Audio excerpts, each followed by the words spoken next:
You walked into the grocery store for three things: milk, eggs, bread.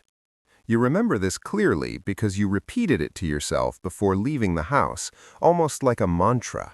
Milk, eggs, bread. A short trip, 15 minutes, in and out. No wandering, no extras. And yet, 15 minutes later, you were standing in the parking lot loading 12 grocery bags into your trunk. Your receipt says $147. You stare at the number, confused, almost offended by it, trying to mentally rewind the last quarter hour and figure out where everything went wrong. You had a list. You had discipline. You had intention. This was not supposed to happen. Somehow, alongside milk, eggs, and bread, you now own artisanal crackers you have never tried, a rotisserie chicken you did not plan to buy but could not ignore because it smelled too good, a candle that was on sale, organic trail mix from an end cap display, and a celebrity diet magazine you grabbed while standing in line. The strange part is this: you do not remember deciding to buy most of these items. There was no clear moment of choice, no internal debate, no conscious calculation. These products simply appeared in your cart, one by one, until you were already at the checkout lane, swiping your card, watching the total climb past numbers you never intended to reach. This is the moment most people blame themselves. They assume they lack discipline. They assume they are bad with money. They assume they need stronger willpower.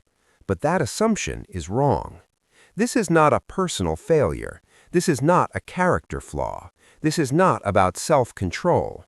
What happened to you is the result of a $100 billion industry that has spent decades studying human behavior, testing environments, running experiments, and refining one singular goal: getting you to buy things you did not intend to buy when you walked through those sliding doors. You did not fail the grocery store. The grocery store succeeded at doing exactly what it was designed to do. You were never meant to just grab three things and leave. Every aisle you walked down, every display you passed, every product that caught your eye was not placed there by chance. Nothing inside a modern grocery store is accidental. Every shelf height, every aisle width, every end cap display, every scent in the air, every sound playing softly above you has been deliberately engineered, not by accident, not by tradition, but by behavioral scientists, retail psychologists, and data analysts whose entire job is to understand how your brain makes decisions under fatigue, distraction, and mild stress. You are not simply shopping for food.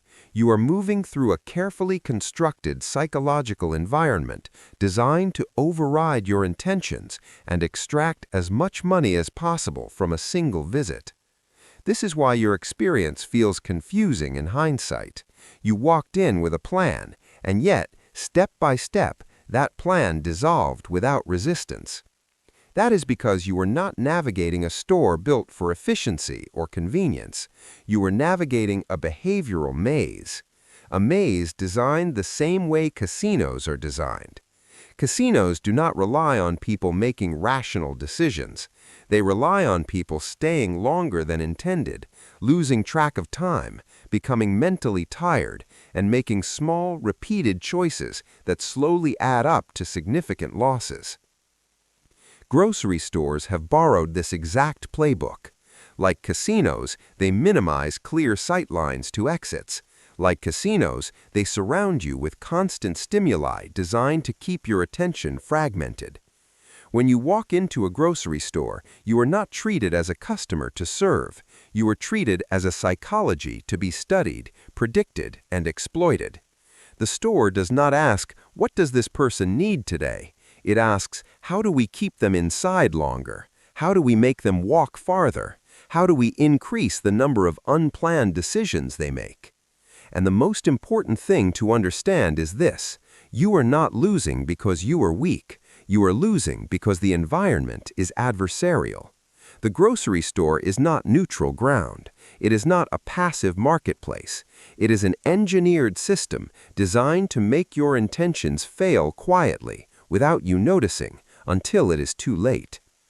By the time you realize what happened, the receipt is already printed. The first structural trick you need to understand about grocery store design is this: nothing is placed where it is for your convenience. Every product, every aisle, every corner of the store exists exactly where decades of consumer behavior research says it should exist, and all of it is built around one foundational principle: make customers walk past as much merchandise as possible before they reach what they came for. This is why the items people buy most frequently, milk, eggs, and bread, are almost always located in the back corner of the store. Not near the entrance, not along a short, direct path, but as far from the door as possible. This placement has nothing to do with refrigeration efficiency. It has nothing to do with supply chain logistics, and it has nothing to do with tradition. It exists for one reason only: forcing you to walk through the entire store. Dramatically increases the number of products you are exposed to, and exposure is the first step towards impulse spending. Every additional aisle you pass creates new opportunities for distraction, new opportunities for curiosity, new opportunities for desire. You might not stop in every aisle, but your brain still processes what it sees, and each exposure plants a small suggestion that did not exist when you walked in. This is not speculation, it is measured behavior. According to research from the Food Marketing Institute, approximately 60 to 70% of grocery purchases are unplanned. These are items that were not on your list and were not part of your intention when you entered the store. The store understands something very clearly: the longer you stay inside and the farther you travel, the more money you spend. A study published in the Journal of Marketing found that shoppers who covered more ground inside a store spent significantly more per trip, even when their shopping lists were the same length. In other words, the increase in spending had nothing to do with need. It had everything to do with exposure. The path to your milk is not inefficient. It is not poorly designed. It is optimized. But it is optimized for the store's revenue, not for your time, your budget, or your intentions. And once you understand this, the grocery store stops looking like a place of convenience and starts looking like what it really is: a carefully calculated obstacle course built to separate you from your money, one aisle at a time. The manipulation does not stop at where products are placed in the store. It becomes even more precise at the shelf level. Where a product sits vertically on a shelf matters just as much as where that shelf is located in the aisle. Products placed at eye level, roughly 4 to 5 feet off the ground, sell dramatically better than products placed higher or lower. This is not because they're better products. It is because they require the least effort from your body and the least engagement from your brain. You do not need to bend down. You do not need to reach up. You do not need to search. You simply see the product, recognize it, and place it into your cart. According to retail analytics from Nielsen, products placed at eye level can see sales increases of 35% or more compared to the exact same product placed on lower shelves. Grocery stores understand this so well that eye-level shelf space is not given freely. It is sold. Major brands pay enormous slotting fees, often running into the millions of dollars, to secure these premium positions. This means that the products you see first are not the best values, the healthiest options, or the smartest choices. They are the products that paid the most for your attention. The store brand pasta that costs 40% less than the name brand is often placed on the bottom shelf, requiring you to crouch down to find it. Meanwhile, the highest margin name brand option sits directly in front of your eyes, silently presenting itself as the default choice. This manipulation becomes even more aggressive when children are involved. Products marketed to children are not placed at adult eye level. They're placed precisely at a child's eye level. Bright packaging, cartoon characters, bold colors, all positioned where small hands can reach without effort. Marketers understand something very important. A child grabbing a product bypasses the parent's rational evaluation entirely. It creates an emotional negotiation instead of a financial one. At that point, the decision is no longer about price or necessity. It is about avoiding conflict, saving time, or ending a moment of public discomfort. And shelf placement is only one layer of the manipulation. Beyond the shelves, the entire sensory environment of the store is tuned to influence how you feel, how fast you move, and how much you buy. This is where grocery stores fully adopt strategies borrowed directly from casino design, the most psychologically optimized retail environments ever created. Grocery stores do not manipulate you only through layout and shelf placement. They manipulate you through your senses. The goal is not to force a purchase. The goal is to quietly lower your defenses until purchasing feels natural and unexamined. One of the first things you may notice if you ever look for it is what is missing. There are no clocks. Casinos famously remove clocks in windows because awareness of time creates urgency, and urgency leads people to make faster, more deliberate decisions. Grocery stores have adopted the same strategy. When you do not know how long you've been inside, you move more slowly, browse more casually, and remain open to suggestion. Lighting is another carefully calibrated tool. In sections like pharmacies and cleaning aisles, the lighting is bright and clinical. This communicates cleanliness, safety, and trust. Your brain associates these areas with responsibility and rationality. But as you move toward the bakery, deli, and prepared food sections, the lighting shifts. It becomes warmer, softer, more inviting. This subtle change triggers comfort and appetite, making spontaneous food purchases feel emotionally justified rather than financially evaluated. And scent is one of the most powerful tools in the entire system. The smell of fresh bread near the entrance is often pumped through ventilation systems. It is not simply the byproduct of baking. That scent triggers hunger hormones, which lower impulse control and increase food purchases across the store. Even the misting machines in the produce section serve a psychological purpose. While they do help with freshness, their primary effect is visual.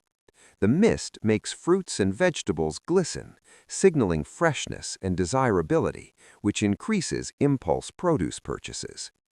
All of this happens quietly, invisibly, and without consent. You believe you are shopping with your mind. In reality, the store is shopping with your nervous system.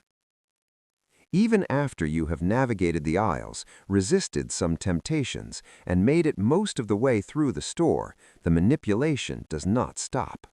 In many ways, it intensifies. One of the most underestimated tools in the grocery store is the shopping cart itself. Over the past few decades, shopping carts have quietly grown much larger, by roughly 40%. This change did not happen because families suddenly needed more space. It happened because larger carts change how your brain evaluates progress.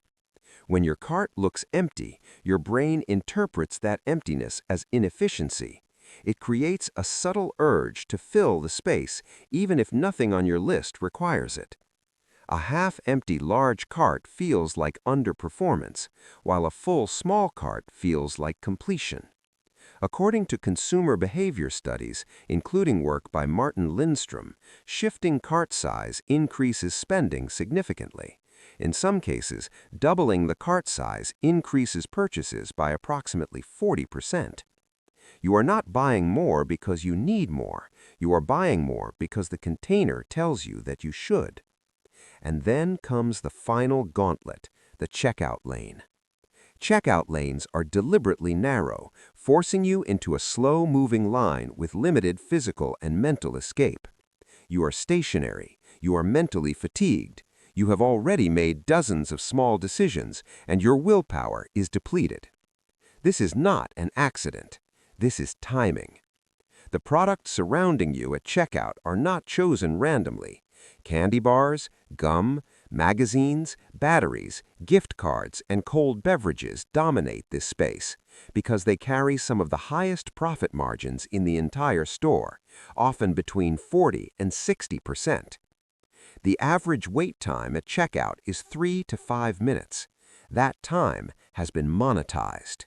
Calm, reflective documentary narration, low energy, deep voice, slow pacing, empathetic tone. The store knows that boredom, fatigue, and proximity create vulnerability. A single small item feels harmless after a long shopping trip, especially when it costs only a few dollars. But multiplied across millions of customers, this final zone generates enormous profit. For parents shopping with children, the effect is even stronger. Items are placed within a child's reach, triggering last-minute requests that bypass logic and activate emotion. By the time you reach the cashier, the store has already won most of the battle. The checkout lane exists not to serve you, but to extract a little more right before you leave. Up to this point, everything you have seen might still feel small. A few extra items here, a candy bar there, a rotisserie chicken you did not plan for. Each purchase feels insignificant on its own, which is exactly why the system works. The grocery store does not rely on large, painful decisions. It relies on small, forgettable ones that never trigger alarm bells in your mind. But when those decisions are added together over time, the financial impact becomes massive. Let's look at the math. The average American household spends approximately $600 per month on groceries, according to data from the Bureau of Labor Statistics. Research consistently shows that roughly 60% of grocery purchases are unplanned. That means about $360 per month is spent on items that were not part of the original intention. Now, not all unplanned purchases are waste. Sometimes you genuinely forgot an item, or you realized you needed something while you were there. So let's be conservative. Assume that only half of those impulse purchases are truly unnecessary, items you would not have bought if you had 24 hours to think about them. That is $180 per month in pure extraction spending. That becomes $2,160 per year. Over a 30-year adult life, that adds up to $64,800 spent on things you did not intend to buy. And that number still understates the true cost. If that money had been invested instead of spent, earning a modest 8% annual return, it would grow to approximately $263,000, nearly $250,000. Not lost in one dramatic mistake, not stolen in one obvious scam, but extracted slowly, quietly, one grocery trip at a time.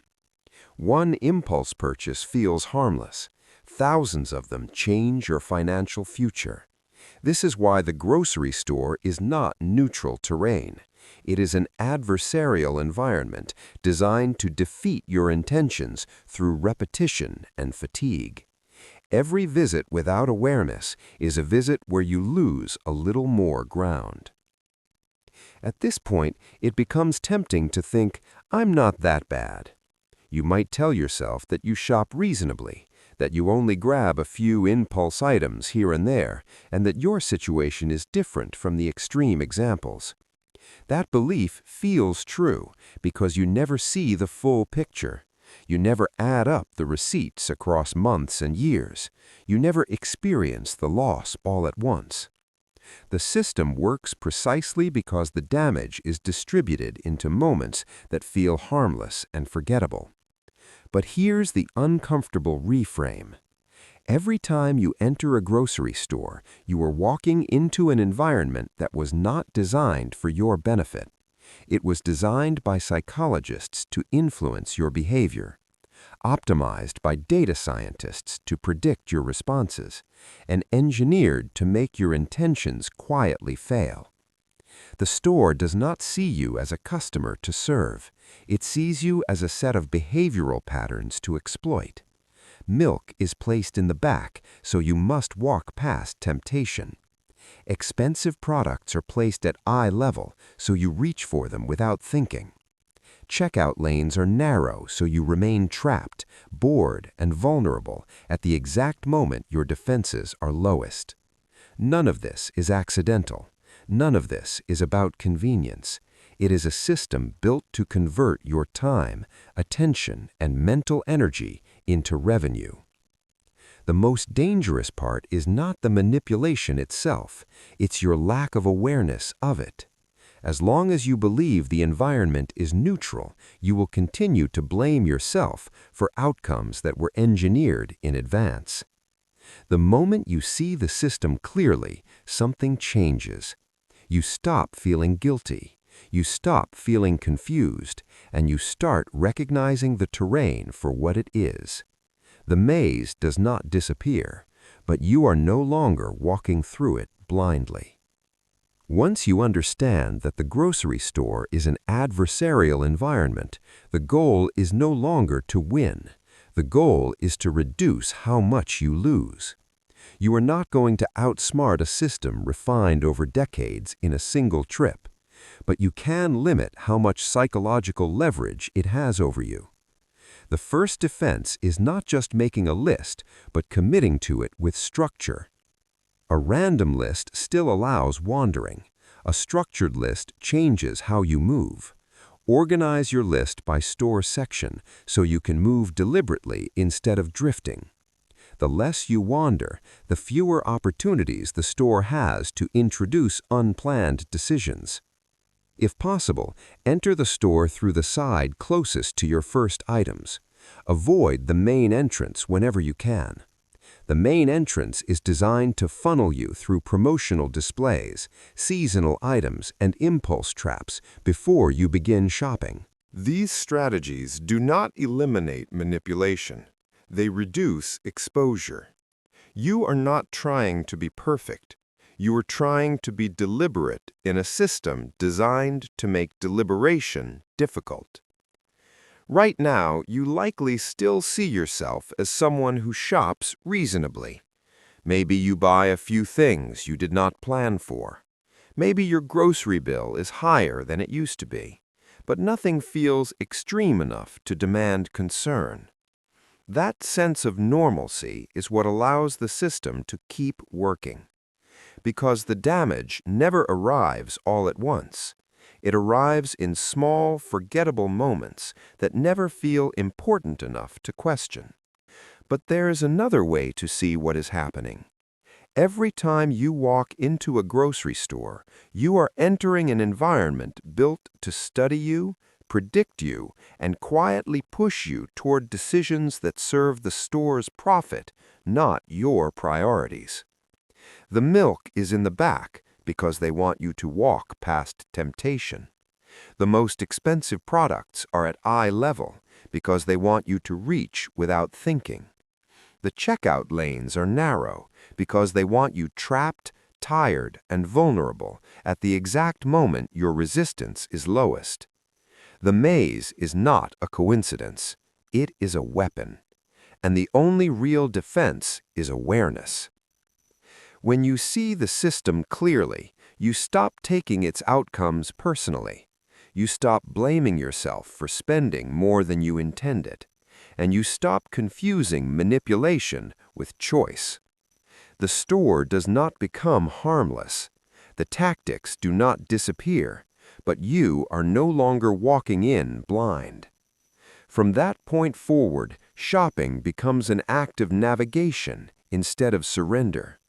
You move with a plan, you recognize the traps, and you leave with what you chose, not what was chosen for you. I have spent an unhealthy amount of time thinking about this so you do not have to. If this changed how you see your grocery store, you already have the most valuable tool you can bring with you the next time you walk through those doors. You can see the maze, and once you can see it, it loses much of its power.